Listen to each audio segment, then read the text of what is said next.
반갑습니다. 방송공자입니다. 마이크가 소음이 들어가서 소음을 억제하는 필터를 넣었더니 또 이제 마이크가 조금 안 좋다라고 하시는 분들이 있어서 일단 마이크에서 필터를 또 빼고 한번 해볼게요. 오늘 뭘 얘기할 거냐면 가트너 하이프 사이클 관련한 얘기를 드리려고 해요. 요거 이제 많이들 아실 거예요. 일단 하이프라는 게 뭐냐면 하이프는 대대적이고 과장된 광고, 과장되었다는 거예요. 과장되었다. 그러면 이제 하이프 사이클에서 뭐가 과장되었냐라고 본다면 기술이 과장되었다는 거예요. 기술이 처음에 기술이 등장할 때 이렇게 처음에 기술이 이렇게 등장하죠. 등장한 다음에 기대감이 이렇게 치솟아 올랐다가 기대감이 꺾이고 다시 가는 이런 과정들을 보통 겪게 되는데 이럴 때 이제 기대감이 과장돼서 나오게 된다 라는 것들을 얘기하는 거예요. 이게 이제 기술의 사이클이긴 한데 기술의 사이클도 결국은 주식의 사이클과도 굉장히 맞닿아 있거든요. 그런 것들을 차분히 풀어보려고 합니다. 일단은 처음 단계를 보면 기술 트리거, 이노베이션 트리거예요. 그러니까 혁신이 처음에 딱 나오는 건데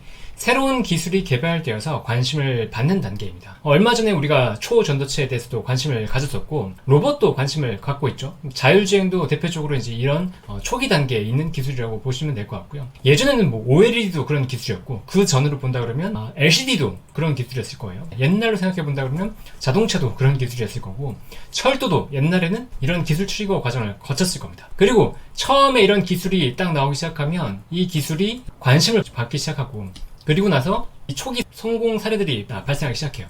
초기 성공 사례가 나오기 시작하면 이 초기 성공 사례를 기반으로 해서 굉장히 시장의 가능성을 과장돼서 평가하기 시작합니다. 그래서 이 기대가 정점을 찍게 되죠. 이게 기대가 너무 과하게 들어가는 거예요. 그래서 실제보다도 이 처음에 트리거가 발생하고 실제보다도 굉장히 큰 기대를 받게 되고 이때 주식시장도 보면 이 기대감으로 상당히 강하게 주가가 오르는 것들을 확인할 수 있습니다. 최근에 챗GPT 관련해서 작년 초였죠. 23년 초에 챗GPT가 이제 본격적으로 서비스가 되고 나서 챗GPT 관련주들, AI 관련주들이 굉장히 강하게 상승했던 걸 보셨을 거예요. 근데 실제로 실적이 나오지 않으면서 이제 주가가 이렇게 무너진 것들 많이 보셨죠. 마찬가지로 이렇게 처음에 이 기술에 대한 것들이 성장의 잠재력이 굉장히 크다라고 한다 그러면 주가는 굉장히 강하게 상승한다라는 것들을 얘기하는 거죠.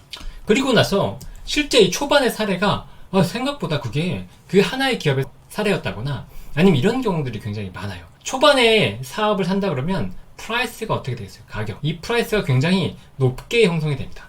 왜냐하면 처음에 시범사업 같은 형태니까요. 그런데 이게 양산이 되면 어떻게 될까요? 양산이 되면 가격이 뚝 떨어지죠. 근데 가격이 뚝 떨어지는 속도가 뭐 10분의 1, 뭐 20분의 1 이런 식으로 떨어지기 시작하거든요. 그러면 생각해보세요. 가격이 10분의 1 떨어졌으면 이 10배, 20배인 가격으로 시장을 생각해놨는데 시장이 10배, 20배 성장하더라도 가격이 10배, 20배 떨어진다 그러면 시장이 성장해도 결국은 매출액은 똑같죠. 그렇잖아요. 그런 경우들이 많이 생긴다는 거예요. 이게 초반에 이 가격, 초반의 성공 사례들을 보고 가격을 그때의 가격으로 상정한 다음에 곱하기 Q를 해버리는데 실제로는 이 Q가 굉장히 많이 떨어지기 때문에 그래서 생각보다 매출이 나오지 않고 매출이 나오지 않다 보니까 이익도 나오지 않고 그래서 주가는 많이 떨어지는 시장에서 기대감도 굉장히 떨어지는 이런 구간들이 옵니다. 이게 이제 공경의 계곡이라고 제가 번역을 해놨는데 굉장히 어려운 시기를 겪게 되는 거죠. 이 기술이 기대감을 받고 이때는 VC 쪽에서 굉장히 투자도 많이 들어오고 할 텐데 성과가 나오지 않으면서 무너지는 기업도 굉장히 많이 생길 거고 이 당시를 보면 이제 투자도 굉장히 많이 줄어들게 될 겁니다. 그래서 공경의 계곡 기대를 충족하지 못하고 실망을 안겨주고 그다음에 시장에서 점점 이제 관심에서 멀어진 단계로 간다는 거죠. 그럼 그 단계를 거친 다음에 어떻게 되냐? 이 과정에서 살아남은 기업들이 생깁니다. 이 과정 속에서 결국은 생산성을 높이고 양산으로 들어가는 기업들이 생겨요. 양산. 그리고 양산을 들어가면서 이제 수익성을 챙기기입니다. 그러니까 이게 보세요. 굉장히 많은 기업들이 들어오면 경쟁이 치열하니까 초반에는 가격을 높이기 어려울 텐데 결국은 구조 개편이 일어나고 난 다음에 특정 기업들이 이 기술에서 앞서나가기 시작하면 그 기업들에 대한 밸류, 그러니까 그 기업들이 수익성을 더 많이 가져가게 될 거고 그 기업들에 대한 밸류는 좀 더 높아지게 되겠죠. 그 과정이 이제 이 과정이 됩니다. 이 계몽의 경사면을 따라서 점점 기업들의 실적이 보이기 시작하고 결론적으로는 어떻게 되냐? 생산성이 높아지면서 안정되는 단계로 접어든다는 거죠. 그럼 우리가 투자해야 되는 단계는 어디냐? 요 두 개입니다. 기대가 처음에 이노베이션이 트리거가 되고 나서 기대가 높아지는 단계, 요 단계. 그 다음에 실제로 이 양산성이 확보되면서 실적이 실제로 나오는 단계. 이 두 단계를 우리가 투자해야 되는 단계라고 할 수 있죠. 그러면 이런 기업들의 실제 사례가 어떻게 되는지를 한번 얘기를 드려볼게요. 자, 대표적으로 초전도체가 있었죠. 초전도체 같은 경우는 지금 양산으로 가지는 못했어요. 그렇죠? 지금 이제 기술만 등장했고, 근데 이 기술도 실질적으로 이 기술이 성공한 것도 아닙니다. 하지만 이 기술의 잠재력을 기반으로 해서 관련주들이 굉장히 강세를 보였다. 대표적으로 신성 델타테크가 주가 보시면 2023년에 그때 초전도체 관련된 주식들이 굉장히 올랐었죠. 그래서 초전도체에 관련된 주식이 7월부터 얼마가 올랐냐? 그때 한 10,000원 정도 했었는데 18만원까지 올랐어요. 18배가 단숨에 올랐습니다. 이게 기술 트리거의 굉장히 큰 영향력이다 라고 볼 수 있는 거예요. 근데 이거는 아까 말씀드렸듯이 그냥 단순 테마 정도였고 이 기술로 확실히 보여주진 않았다는 거예요. 근데 지금 보시면 이게 4분의 1 토막 났죠. 그 다음 테마를 보면 의료 AI. 의료 AI도 챗GPT 기반으로 해서 AI가 굉장히 크게 발전할 거다라는 얘기가 나왔죠. 그리고 나서 어떻게 됐냐? 22년 10월에 9,000원대밖에 되지 않았던 게 이게 23년 9월까지 13만 4천원. 13배, 14배가 올랐습니다. 그렇죠. 14배가 올랐죠. 이게 왜 올랐냐? 아까 말씀드렸듯이 챗GPT 기반으로 해서 AI의 성장성이 어마어마하게 보이기 시작하니까 이게 정말 크게 성장하겠구나라는 잠재력을 보였잖아요. 그런데 보시면 아까 이노베이션 트리거가 여기 생긴 거고 여기서 봤을 때 기대감이 피크를 찍었죠. 그렇죠? 그리고 나서 지금 이렇게 떨어지는 건 뭐냐? 우리가 공경의 계곡을 겪고 있는 거예요. 왜? 실적이 안 나오니까. 실적이 안 나오니까 어떻게 된다? 결국은 이 기업이 정말 살아남을지, 정말 실적이 정말 나와서 우리의 기대감을 충족시켜 줄지 알 수 없다는 거죠. 그러니까 주가는 무너져 내렸다. 보시면 13만원대에서 지금 4만원 밑으로 깨졌으니까 이것도 3분의 1 토막이 났습니다. 60% 70%가 빠진 거예요. 또 볼까요? 메타버스. 이거 제가 한번 크게 실수한 부분인데 메타버스도 보면 이때 2020년 3월 물론 이제 코로나 때니까 이때를 빼고 본다고 하더라도 이때만 하더라도 한 3만원대였어요. 위메이드가 그때 이제 미르포 글로벌을 출시를 앞두고 나서 그때 이제 3만원대에서 주가가 24만원까지 8배가 오릅니다. 단숨에. 이때 이제 메타버스, 그러니까 코인과 메타버스에 대한 기대감을 강하게 받았었죠. 그런데 결국 이 기업도 뭘 실패했냐? 실적이 나오는 걸 실패했단 말이에요. 그때 이노베이션 트리거가 나왔었고 잘 보시면 이때 기대치가 최정점을 기록합니다. 그리고 실적이 나오지 않으니까 뭘 겪고 있냐? 공경의 계곡을 겪고 있는 거죠.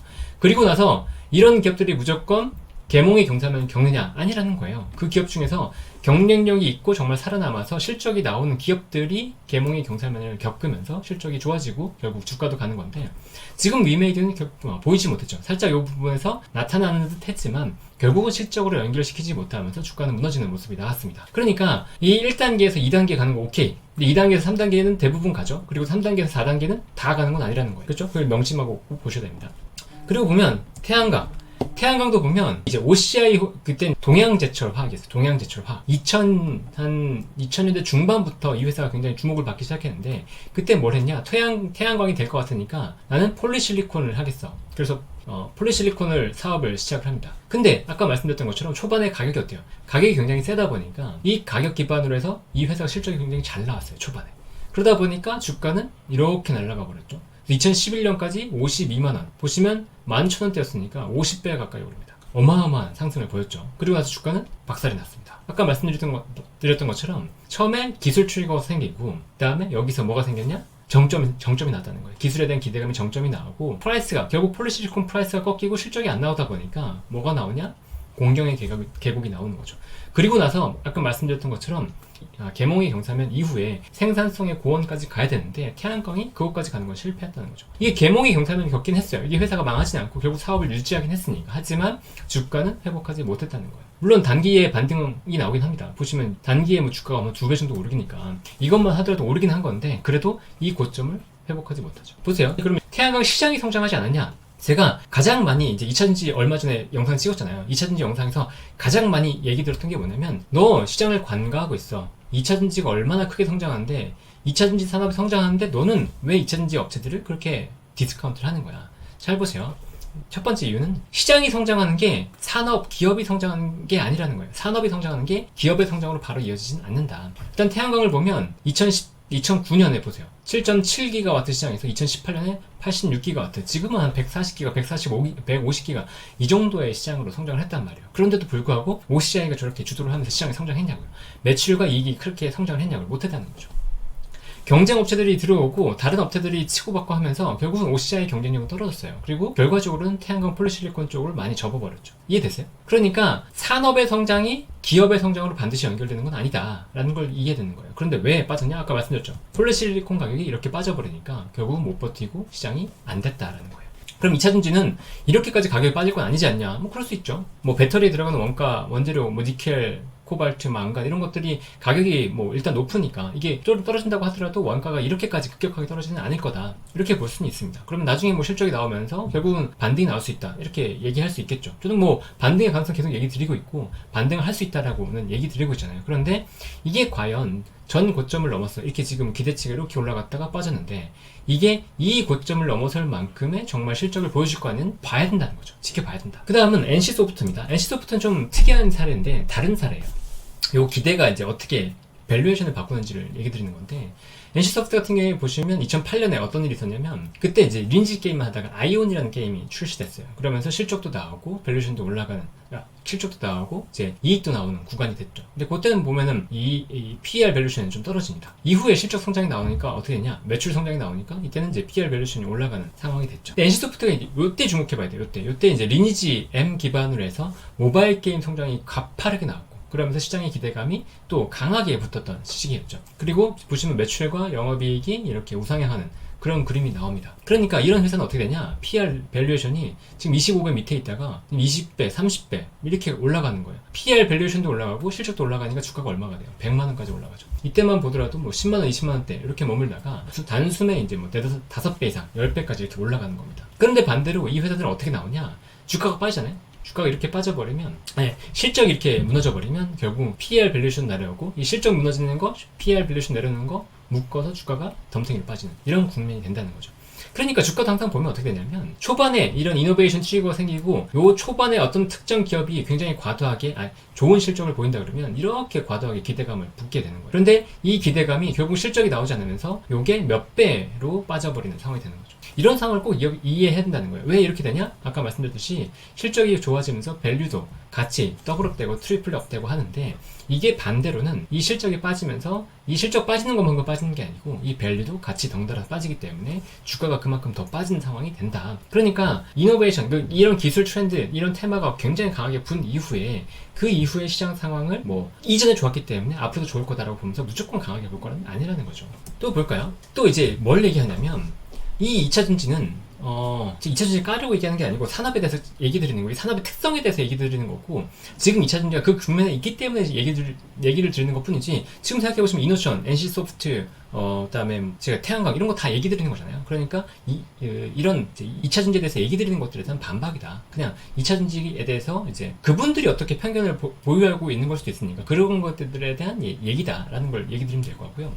일단은 2차전지가 아까 얘기 드렸듯이 첫 번째로 이제 산업 성장하는데 네가 너무 간과했다, 이런 얘기를 많이 하셨고, 그 다음에 2차전지는 성장 산업인데 이 성장 산업에서 왜 PER 밸류에이션이 떨어져야 되냐라는 것들을 얘기를 많이 해줬단 말이에요. 보시면 이노션이 어떤 기업이냐, 현대차 그룹에서 광고를 담당하는 기업이에요. 초반에 보시면 이제 PER 밸류에이션이 20배를 넘어가면서 굉장히 고성장 기업으로 평가를 받았습니다. 근데 보시면 이익이 성장을 하잖아요. 물론 이제 잠깐 주춤하기도 하지만 이익이 거의 꾸준하게 성장을 한단 말이에요. 보세요. 900억대에서 지금 1,500억까지 올라왔잖아요. 2023년 기준으로 해서.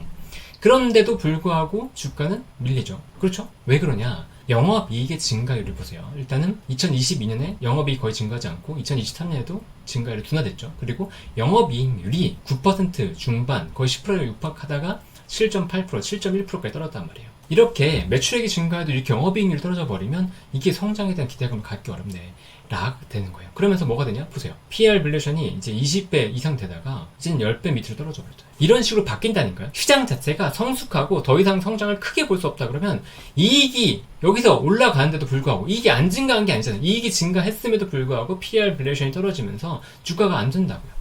이런 것들이 이 이노션 사례만 뿐만이 아니고 전반적으로 시장이 성숙하게 접어들면서 이익률이 좀 떨어지고, 이게 성장이 나온다고 하더라도 향후에 크게 성장을 기대할 수 없겠네라고 하면 밸류에이션이 뚝뚝뚝 떨어진다니까요. 그러면 잘 보세요. 제가 2차전지를 뭐라고 했냐면 2차전지가 전기차 100%라고 했잖아요. 전기차 100%를 이미 장악했다고 했잖아요. 그러면 이 전기차 100%를 장악한 이후에 이 전기차 관련된 배터리 산업은 어떻게 바뀔까요? 시클리컬로 바뀌어버려요. 그렇죠?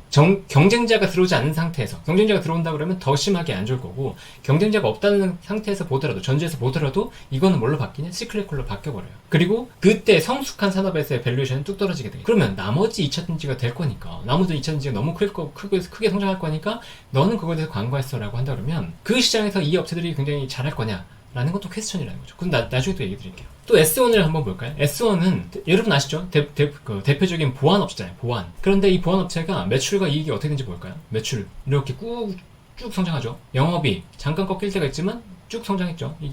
이때부터 정체. 2015년부터 정체. 그러면 PR 밸류에이션 최근 어떻게 됐냐? 떨어지잖아요. 여기 2018년에 올라갔다가 이렇게 쭉 밀리고 있죠.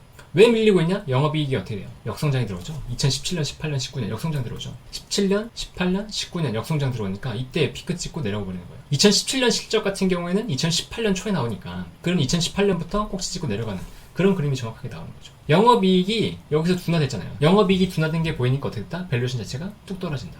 이 회사에 대해서 더 이상 밸류에이션 프리미엄을 줄 이유가 없다라고 하는 거죠. 결국 미래 이익 성장률이 둔화된다 그러면 시장에서 더 이상 프리미엄을 주지 않는 구간으로 간다는 거예요. 그러면 아까도 말씀드렸듯이 2차전지에서 전기차가 굉장히 큰 시장이란 말이에요. 여러분이 말씀하시는 UAM이라든가 뭐 ESS라든가 다른 것들이 2차전지만큼 전기차만큼의 시장을 갖고 올 수 있냐? 그건 퀘스천인 거죠. 더더군다나 그 시장에서 우리나라 기업들이 주도권을 가져갈 수 있냐? 그건 더 퀘스천인 거예요. 다음 차례 볼까요? BGF 리테일입니다. BGF 리테일은 편의점이죠. 편의점에 대한 성장률이 굉장히 가팔랐었잖아요, 예전에. 일단은 지점도 계속 확대가 됐었고, 사람들이 점점점 편의점을 많이 이용을 하면서, 편의점의 이제 매장당 매출도 같이 증가하는 사이클이 있었단 말이에요. 그런데, 이게 보시면, 요것도 2023년에 들어서서 보이죠? 영업이익 증가율이 0.31%로 떨어집니다. 그러니까 어떻게 돼요? PR 밸류션이 20배 이렇게 왔다 갔다 하다가 갑자기 12배가 되죠. 이게 정도가 된다니까요. 생각해보세요. 이게 예전에 BGF 리테일 20배 받았으니까 지금도 20배 받아야 돼. 통할까요? 안 통해요. 그냥 이 낮아진 밸류션이 인정받는 거죠. 왜? 성장성이 둔화됐으니까. 더 이상 성장이 크게 안 나오고 시장이 어느 정도 한계에 달았고 추가적으로 성장하는 게 매출 성장하는 게 좀 제한될 것 같아. 여기서는 뭐 객단가가 높아지면서 올라가는 거지 적어도 Q가 증가하는 건 쉽지 않을 것 같아. 라고 한다 그러면 시장이 이렇게 바뀌어버린다는 거예요. 단순히 바뀌잖아요. 보이시죠? W게임즈 볼까요? W게임즈도 이때 이제 25,000원대에서 7만원대까지 올랐어요. 이때 보시면 매출액이나 영업이익이 올라가잖아요. 근데 매출액이나 영업이익이 올라가는데 PR 밸류에이션은 어때요? 떨어지잖아요. 주가는 이렇게 올랐지만 실적이 올라간 만큼 주가가 올랐지만 결국은 밸류에이션이 떨어지면서 주가 그 다음에 어떻게 해요? 정체되죠. 매출액과 영업이익이 그냥 유지가 되다 보니까 크게 변동 없이 유지가 되다 보니까 이 회사가 주가가 크게 좋아지기 어렵다는 거예요. 메타를 볼까요? 메타 굉장히 재밌는 케이스라서 제가 갖고 와버렸는데 메타는 페이스북 운영하는 미국 회사죠. 보시면 이 회사의 PER 밸류에이션이 잘 보세요. 떨어졌다가 올라가고 뚝 떨어졌다가 올라가고 이렇게 보이죠. 이때 뭐 30배까지 올라갔다가 이때는 10배까지 떨어지고 보통 시클리컬 기업들이라면 PER이 어떻게 변하냐 이게 주가가 실적이 잘 나올 때 실적이 너무 잘 나왔기 때문에 요것만큼 주가가 못 올라가서 PER이 떨어지고 이러거든요. 그러면 이 메타 같은 경우에 PER이 떨어지는 구간이 언제였냐 지금 보세요. 2022년 요때죠. 그러면 언제냐면 요때 PER 밸류에이션이 뚝 떨어진 거예요. 근데 영업이익이 떨어졌죠. 재밌지 않으세요? 성장주 같은 경우에는 실적이 안 좋을 때 밸류도 같이 떨어지는 게 보이잖아요. 명확하게 보이죠? 반대로 보세요. 이때 올라가죠, 다시. 왜? 영업이익이 올라가니까요. 영업이익이 올라가니까 밸류도 같이 올라가는 게 보이죠. 시클리컬이랑 정반대라는 거예요. 그러니까 앞으로 2차전지가 성장이 꺾였을 때 PER이 계속 높을 거다라고 지금 당장 얘기하기는 어렵다는 거죠. 성장주로 인식한다면. 그리고 이게 성장이 어느 정도 된 다음에 성숙기에 이른다 그러면 그 다음부터는 PER은 점점 떨어질 겁니다. 근데 이게 언제부터 할 거냐? 아마 전기차 침투율이 한 60% 정도 되잖아요. 그러면 그 다음부터 성장률은 굉장히 둔화될 거예요. 그렇게 보지 않으세요? 60%라 그러면 남은 시장 40%를 다 갖고 와야지 얼마만큼 성장하냐? 한 60% 성장하는 거예요. 시장 자체의 성장 파이가 60%밖에 안 남는다고요. 그러면 그 다음부터 시장 성장에 대한 그림을 얼마나 그리겠어요? 그래서 꼭 기억할 건 뭐냐면 산업의 성장이 기업의 성장으로 이어지지는 않는다는 거예요. 제가 실수했던 케이스를 얘기해 드릴게요. 다른 사람 까는 게 아니고 제가 실수했던 케이스를 다 말씀드릴게요. 자, 모바일 게임이 2010년에 이제 스마트폰이 들어오면서 굉장히 각광을 받았을 때예요. 그러면서 그때 이제 제가 어떻게 추정했냐면 전 세계 모바일 게임 시장이 25조 원이고 우리나라 게임 시장이 이제 여전히 주도할 거라고 봤었고 그때 이제 한국 게임 시장 5천억 그다음에 글로벌 시장 뭐 10조, 애플 앱스토어 10조, 그다음에 기타 오픈마켓 10조, 그래서 25조 시장이 될 거다. 전 세계 시장은 이렇게 예상을 했었거든요. 그리고 국내 모바일 게임사들이 요 시장으로 진출할 수 있을 거다라고 얘기하면서 그 당시 이제 컴투스라는 게임비를 굉장히 많이 얘기했어요. 위메이트도 제가 모바일 게임 시장이 잘 될 거라고 얘기했었고. 근데 제가 뭘 실수했냐면 보세요. 그 당시 이제 국내 시장이 5천억이었고 그때 생각해보세요. 모바일 게임이 초반에 잘했던 기업은 컴투스 게임빌이었어요. 근데 그런 컴투스 게임빌이 뭘 잘했었죠? 타이쿤 같은 게임을 잘했었고요. 그리고 그때 이제 뭘 예상했었냐면 캐주얼 게임이 잘 되지 이런 모바일 폰에서 MMORPG 게임 같은 건 돌릴 수가 없다라고 얘기했어요. 근데 지금 생각해보시면 완전 이상하죠. 리니지엔 같은 거 다 돌리고 있잖아요. 그리고 지금 보시면 모바일 MMORPG가 완전 팜치고 있잖아요. 근데 그 당시만 하더라도 모바일에서 그런 걸 돌리는 건 말도 안 된다라고 생각했었다고요. 그러니까 그 당시 이제 양사, 이런 양사라고 하는 건 게임비가 컴퓨터를 얘기하는 건데, 이 회사가 10%의 조업률을 그대로 유지할 수 있을 거라고 제가 가정을 했어요. 근데 이 조업률이 전혀 어긋났죠. 왜? 다른 기업들이 들어오면서 이 시장 판도를 완전히 흔들어 버렸잖아요. 위메이드도 들어왔고, 넷마블 들어왔고, 이제 그 당시에 들어오지 않는다고 했었던 넥슨, NC소프트 다 들어왔잖아요. 크래프터 들어왔죠. 이런 게임 업체들이 들어오면서 실질적으로 시장 주도는 그런 업체들이 하고 있는 거죠. 그리고 전체 시장 규모도 제가 생각했던 것보다 훨씬 더 커졌고요. 근데 생각해보세요. 시장 규모는 커졌는데 이 시장 규모 커진 거에서 게임비리가 컴퓨터가 시장을 주도하고 있냐? 아니라는 거잖아요. 그렇죠? 시장의 성장은 분명히 맞는데 시장 성장에 기존에 잘했던 업체가 무조건 잘할 거다. 아니라는 거예요. 또 있어요. 보면 제가 나무가 케이스도 2015년 이때 굉장히 좋아했었거든요. 3D 카메라 시장이 열리고 3D 카메라에서 나무가가 독보적인 기술을 갖고 있기 때문에 이 시장에서 나무가가 주도를 하고 결국은 나무가가 굉장히 큰 기업이 될 거다 라고 이제 예상을 했었어요. 그런데 보시면 이때 이제 실제로 실적이 안 나오면서 망가졌었고, 실적이 이 다음부터 나오죠. 매출이 증가했었고 영업이익도 나오잖아요. 그런데 이 매출과 영업이익이 회복했지만 주가는 이때 고점 수준밖에 못 머물러요. 근데 이때는 다른 형태, 그러니까 기존의 삼성 관련된 사업이 더 잘 되면서 부각받은 게 있었고, 그 다음에 로봇 관련된 것들이 부각된 게 있었거든요. 그런데 생각해보시면 이 3D 카메라에서 나무가 정말 제가 생각했던 것처럼 잘 됐냐, 그리고 그때의 헤게모니나 주도권을 갖고 가고 있느냐, 보면 그렇지 않다는 거예요. 3D 카메라 하는 업체들이 많아졌고, 결국은 특정 업체가 기술력으로 우리가 지금 너무 잘하고 있고 이 시장을 무조건 잘할 수 있다 라고 얘기하는 건 믿을 수 없다는 거죠. 또 볼까요? 반도체인데, 이건 제 케이스는 아니고 반도체 같은 경우도 보시면 시장 어마어마하게 성장했죠. 지금 뭐 D램, 낸드 할 거 없이 뭐 다 커졌잖아요. 뭐 파운드리도 그렇고 비메모리도 엄청 커졌잖아요. 그러면 이런 가정을 한번 했다고 생각해보세요. 1980년대에 일본 업체가 시장을 압도적으로 점유하고 있죠. 보세요. 시장 점유율이 지금 60% 이상이잖아요. 우리나라 기업들보다 더, 우리나라 기업들만큼 되겠죠. 압도적인 시장 점유율을 차지하고 있는 일본이 앞으로도 D램 시장에서 이런 시장 점유율을 차지할 것이고, 그렇기 때문에 일본 업체들의 시작가 총액은 계속 커질 수밖에 없을 거다 라고 판단했다면 어떻게 됐을까요? 패가망신했겠죠. 보세요. 시장 점유율이 이렇게 빠져버리니까 시장 성장의 파일을 누리지 못했잖아요. 시장 성장의 혜택을 누리지 못했다고요. 보시면 삼성전자, 이게 오늘 일본 사례고 너무 과거 사례니까 그럴 수 있다라고 얘기하시죠. 그런데 반도체는 대표적으로 시설 투자 산업이고 기술이 굉장히 많이 중요하기 때문에 선도 업체들을 따라잡기 어렵다가 이제 정설이잖아요. 그런데 보시면 HBM의 삼성전자가 삐끗해버렸어요. 삼성전자가 삐끗해버리니까 SK하이닉스가 치고 가버렸죠. 그래서 SK하이닉스가 주가가 73,000원에서 24만원까지 지금 한 3배 이상 올랐잖아요. 이때 삼성전자는 어떻게 되냐? 주가가 54,500원에서 88,800원까지 밖에 못 가잖아요. 보이시죠? 2배도 못 올랐잖아요. SK하이닉스가 3배가 갔는데, 물론 삼성전자에 다른 사업부도 있기 때문에 반도체만 가지고 얘기할 수는 없지만 이재용 회장님이 전반적으로 이 회사를 이끌지 못하다 보니까 기술이나 이런 것들이 많이 뒤처져 버렸잖아요. 그러니까 삼성전자가 지금 삐끗하고 있고, 그래서 이걸 못 따라가니까 HBM의 주도권을 SK하이닉스에 내줘버렸단 말이에요. 그러면 앞으로 2차전지 업체들이 과연 정말 제가 예상한 것처럼 전기차 100% 시대에 양극재 업체들이 전 세계 시장 점유율 50% 가져갈 수 있을 거냐?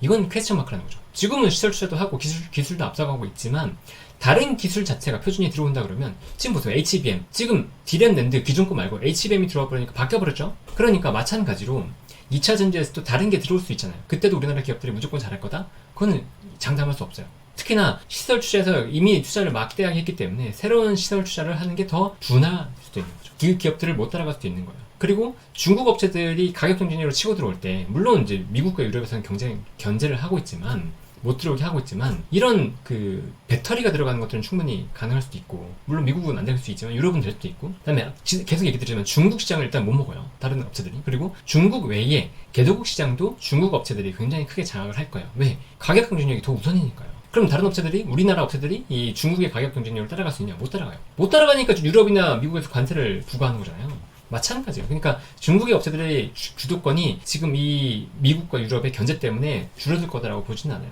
왜냐하면 내수가 워낙 크기 때문에. 내수가 워낙 크고 내수 기반으로 해서 중국이 뻗어나갈 수 있는 시장이 워낙 많기 때문에. 그러니까 계속해서 강조하는 건 뭐냐면, 산업이 좋다고 해서 이 기업이 무조건 끝까지 다 좋은 건 아니라는 거예요. 인텔도 보세요. 인텔도 CPU에서 그렇게 강조했는데 지금 보면 모바일 쪽에서 실기했죠. 그리고 이 파운드리 쪽에서 보면 이 기술력이 처지면서 지금 인텔 전반적인 기술력 자체가 조금 처지고 있잖아요. 안 그래요? 그리고 반도체 장비 보세요. HBM이 성공하는데 기존의 테스, 뭐 원익 IPS 이런 기업들이 좋아지나요? 아니죠. 그런 기업들 못 가잖아요. 뭐가 좋았어요? 한미 반도체. 바뀐다니까요. 새로운 기술이 들어가면 업체가 바뀌어버린다고. 주도하는 업체들이 바뀌고 새로운 흐름들이 만들어져요. 그러면 2차 전지는 지금의 구도가 전기차 100% 시대까지 무조건 이어질 거라고 장담할 수 있나요? 그럴 수 없다는 거죠. 근데 저는 이미 그거를 만들었다는 거예요. 그게 된다라고 이미 전제를 했어요. 그런데도 불구하고 그걸 기반으로 했을 때 이제 밸류가 이미 기대치가 너무 높았기 때문에 그게 과도하다라고 얘기를 드리고 있는 거고, 뭐 누군가 말씀하시더라고요. 에코프로비엠이 다른 업체에 뭐 제치고 정말로 시장을 장악한다 그러면 점유율이 높아지니까 그만큼 시장이 커지고 에코프로비엠만큼은 주가가 더 커질 수도 있겠죠. 근데 양극재 업체들, 지금 보면 제가 LG화학을 빠뜨렸던데 이 LG화학까지 포함해서 양극재 4개 업체가 글로벌 시장에서 경쟁력을 계속 가져가고, 그런다고 하더라도 이건 좀 어렵다는 거죠. 더불어서 이렇게 볼게요. 납축전지도 2차전지잖아요. 그렇죠? 납축전지도 2차전지인데 납축전지 업체들이 지금 전기차 시대로 넘어오면서 주도권을 가져갔나요? 못 가져갔죠. 이건 너무 오버다. 납축전지가 무슨 기술 경쟁력이 있다고. 근데 초반에 그랬겠어요? 초반에 납축전지가 그랬겠냐고요. 또 볼까요? 지금 모바일에서 지금 들어가는 건 리튬 이온 전지죠. 하이브리드 같은 경우는 리튬 이온 전지예요. 근데 리튬 이온 전지 업체들이, 뭐 소부장 업체들이 지금 이 리튬, NCM이나 LFP 관련해서 이런 시장에서 주도권을 가져가고 있나요? 그렇지 않죠. 바뀐다는 거예요. 그러면 잘 보세요. 지금 ESS 같은 경우는 지금 LFP가 될 것 같다고 제가 얘기 드렸죠. 그리고 다른 쪽, 뭐 드론이나 이런 다른 산업에서 과연 NCM이 더 주도권을 갖고 들어갈 수 있냐? 모른다는 거예요. 다른 배터리가 될 수도 있어요. LFP가 될 수도 있는 거고, 아니면 아예 다른 뭐 전고체가 될 수 있는 거고, 아예 다른 방식이 들어갈 수도 있고, 그 다음에 작은 기기 같은 경우에, 이런 그 미니 기기 같은 경우에는 배터리 시장이 커지긴 하지만 그 시장은 리튬 이온 전지가 들어간다니까요. 이렇게 들어가잖아요. 이렇게 들어가 버린다는 거예요. 근데 여기도 NCM 들어간다고 말씀하시냐? 그건 아니잖아요. 그러니까 2차전지 배터리 시장의 성장이 지금 우리나라 기업들의 성장으로 무조건 이어진다라고 얘기할 수 없다니까요. 산업이 성장한다고 하더라도 우리나라 기업들이 그 산업에서 새로운 주도권을 가져갈 수 있느냐? 그건 퀘스천 마크라는 거죠. 그러니까 우리가 투자를 어떻게 됐냐? 이렇게 기억하세요. 상상하라. 시장을 모두 장악할 것처럼. 그러니까 이게 보시면 이때 올라갈 때는 정말로 시장이 다 될 것처럼, 배터리처럼, 아니면 제가 뭐 위메디 얘기했던 것처럼, 아니면 모바일 게임 얘기했던 것처럼, 반도체에 대해서 기대감을 갖는 것처럼 시장을 모두 장악할 것처럼 기대를 해야 돼요. 시장이 미칠 때는 같이 미쳐야죠. 그때 안 미치면 수익을 못 내잖아요. 이때 어마어마한 수익을 주니까, 실제 시장보다 훨씬 더 큰 기회를 단기에 많이 뽑아주니까 이때는 먹어야죠. 이때는 수익을 내시라는 거예요. 다만 가시성이 좀 더 높은 산업, 단기 테마 말고 가시성이 높은 산업에서 이런 기회를 충분히 내시라는 거죠. 다만 이 구간을 지나고 난 다음에는 어떻게 되냐? 냉정하라. 모든 것을 잃을 수 있는 그런 위험이 있는 것처럼 냉정하게 판단하시라는 거예요. 여기서 이미 2차전지에서 이만큼 먹었잖아요. 그쵸? 그리고 나서 여기 지금 공경의 계곡을 겪고 있잖아요. 이 생산성의 이런 고원으로 갈 수 있는 기업들이 과연 얼마나 될지 아직 모른다는 거예요. 그리고 이 고원에서 점유율 싸움으로 갈 때 과연 우리나라 기업들이 경쟁력을 갖고 잘할 수 있는지 지켜보라는 거죠. 안 된다는 게 아니에요. 안 된다는 게 아니고, 거기에서 새로운 트리거가 생기고 우리나라가 기술 정말 도입 잘하고 점유율을 더 앞서 나가고 삼성전자나 하이닉스가 했던 것처럼 우리나라 2차전지 업체들이 시장을 주도하는 게 딱 보인다. 그러면 밸류가 다시 한번 레벨업 되겠죠. 정고점 뚫을 수 있겠죠. 근데 그게 없이 지금 현재 상태로 간다 그러면 좀 지켜보자. 아직은 아니니까 라는 거예요. 그래서 기준점을 제공해 드렸는데 왜 2차전지를 제가 계속 깐다고 생각하는지 아니라는 거예요. 저도 실수를 굉장히 많이 했기 때문에 그런 실수를 조금 하지 마시라. 이때는 상상하시라니까요. 이때 올라갈 때 상상해야죠.